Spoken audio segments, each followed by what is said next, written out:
dice la ley, pero hay una excepción.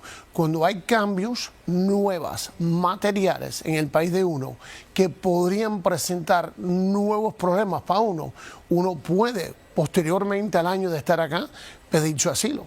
Mi sugerencia al venezolano es, si usted tiene temor de volver y ya no vas a poder extender su TPS y se quiere quedar acá, aplicas al asilo político. Estoy entendiendo que no tienen muchas opciones. Hay otras opciones porque el TPS se considera de ser estadía no inmigrante, como si uno estuviera aquí como turista, etc. Eso puede pedir cambios, por ejemplo, a una visa estudiante, a otros tipos de visa. Pero principalmente muchos venezolanos tienen ese temor de volver y pueden aplicar a su asilo político. Ahora bien, esos venezolanos que llevan aquí menos de 2 años, ¿podrían verse en medio de una deportación inmediata? En mi opinión humilde, el database, la información de todas estas personas, obviamente los tiene el gobierno. Al momento que ya no tienen estadía acá legalmente, son sujetos a ser recogidos, detenidos y deportados. Y en relación al resto de los países que se benefician del TPS, ¿cree usted que eso también sería cancelado, la extensión o el TPS inclusive para todos? En la primera presidencia de Donald Trump, él canceló o intentó cancelar el TPS para los hondureños, salvadoreños, etc.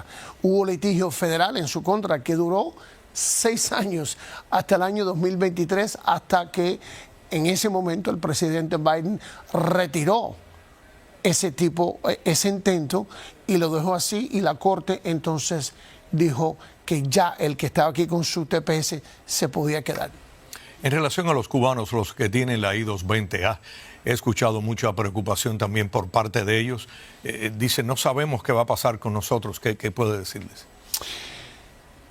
Hay cubanos que están siendo devueltos desde hace ya 1 año aproximadamente para acá, mensualmente, que tienen órdenes de deportación. No estamos hablando de personas que tienen pasado delictivo, estamos hablando de personas que lamentablemente pudieron haber estado en Luisiana detenidos por meses, les dieron su entrevista de Miedo Caribe, no les fue bien, a nadie le fue bien en ese lugar, y entonces posteriormente perdieron su apelación, terminan con deportación, orden de supervisión, van a reportar, ¿no?, cada 6 meses con ICE aquí localmente en el Miramar, y muchos de ellos no vuelven a casa cuando van a reportar. Los encierran y en cuestión de días están en un avión en camino hacia Cuba. Y cuando eso sucede, ya ahí se acabaron las opciones. Correcto.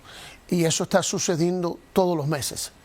Y en cuanto a la I-220A específicamente, ¿qué les espera? ¿Qué pueden esperar ellos de todo este proceso? El I-220A es algo que la Junta de Apelación Administrativa, el BIA, hace ya aproximadamente 1 año y medio atrás, falló diciendo que el I-220A no constituye un parol, no es un parol, y por lo tanto el cubano no se puede hacer residente por la ley de ajuste cubano. Ahora bien, muchos cubanos desde hace 5 o 6 años para acá, que fueron intercedidos o se entregaron y que posteriormente fueron puestos en libertad con el I-220A, tienen irregularidades antes de ser puestos en libertad, fueron puestos en deportación expedita, pero se dieron cuenta que hubo errores. Mi sugerencia a los cubanos que se encuentran con ese I-220A es que mandan a pedir copia de su expediente, y al llegar su expediente, que los enseñan a un abogado, y si él hoy determina que hubo esas irregularidades, podrían hasta demandar al gobierno. Han habido demandas que han resultado en que les den un parol para que retiren esas demandas. Hay consejos legales que dicen, debido a las operaciones en que están buscando a personas con nombre y apellido para que sean deportadas, lo estamos viendo en el país con la nueva política de la administración Trump. Dicen, hay que andar con los documentos que digan cuál es su estatus, porque una pregunta, una confusión puede resultar en un mal rato para las personas. ¿Está usted de acuerdo con eso? Que este es el momento de no estar andando sin ningún tipo de identificación que diga soy residente, soy ciudadano, o este es el estatus que tengo. Bueno, primero que nada, el residente legal tiene la obligación de tener con él hoy en su posición muestra de que están legalmente aquí. El ciudadano no. ¿no?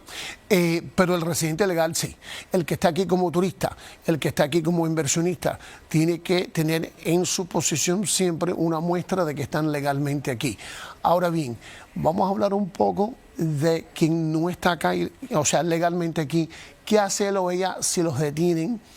Llegando a su trabajo, saliendo del trabajo, tomándose un refresco en una esquina, porque eso está sucediendo bastante. Uno tiene derecho de guardar silencio.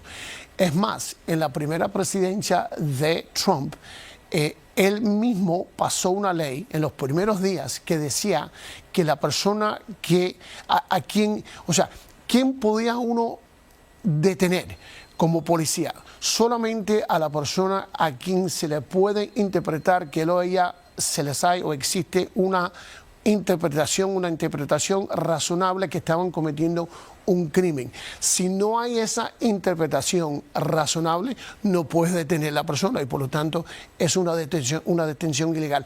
Eso está, Ambrosio, sucediendo bastante en nuestras calles en este momento.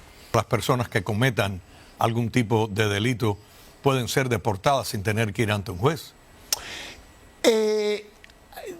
Habrá que ver, cada caso va a ser diferente, ¿ok? Pero obviamente las personas que tienen cierto pasado delictivo, que ya tienen su orden de deportación, ¿ok? Ya muchas veces no tienen opciones. Siempre hay lo que se llama una moción de reapertura si han habido cambios de ley. Yo le voy a dar un ejemplo clásico. Los que entraron en el 1980, los Marielitos, ¿ok? Hay una ley que hace poco, hace como unos 5 o 6 años atrás, que dice de que el cubano que entró entre el 1 de abril 1980 y el 18 de mayo 1980 realmente es un refugiado político, aunque se les concedió un paro normal. Entonces, este cubano, que posiblemente hoy día tiene orden de deportación, hoy día podría reabrir su orden de deportación y argumentar que realmente él o ella tenía protecciones que desconocían por el hecho que habían entrado en estas fechas.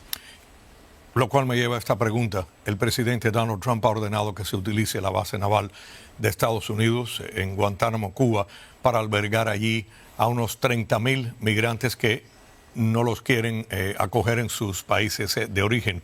En el exilio cubano hay preocupación porque hay cubanos con órdenes de deportación aquí desde hace más de 40 años. ¿Cree usted que caerían ahora en estas operaciones y que quizás fueran enviados a Guantánamo? Bueno, la promesa, la amenaza, ¿no?, ha sido esa, de que precisamente se está creando esta situación de 30,000 camas para personas que tienen pasado serio, ¿no?, delictivo. Personas que le han quitado la vida a otro, personas que han cometido crímenes que envuelven violencia. Habrá que ver cuáles son. Todo eso depende, ¿no?, en qué tipo de crimen o delito cometieron. Es correcto. Los que llevan ya decenas de años con órdenes de deportación. Y personas que llevan poco tiempo acá, Ambrosio, que han cometido, por ejemplo, lamentablemente, crímenes que ellos llaman crímenes particularmente serios, particularly serious crime. Estas personas son candidatos, en mi opinión, al llevar al cabo estas 30,000 camas, de ser mandados a Guantánamo. Muchas gracias al abogado experto en inmigración, Eduardo Soto, por haber estado acá. Muchas gracias y que tenga buen día. ¿Cómo no?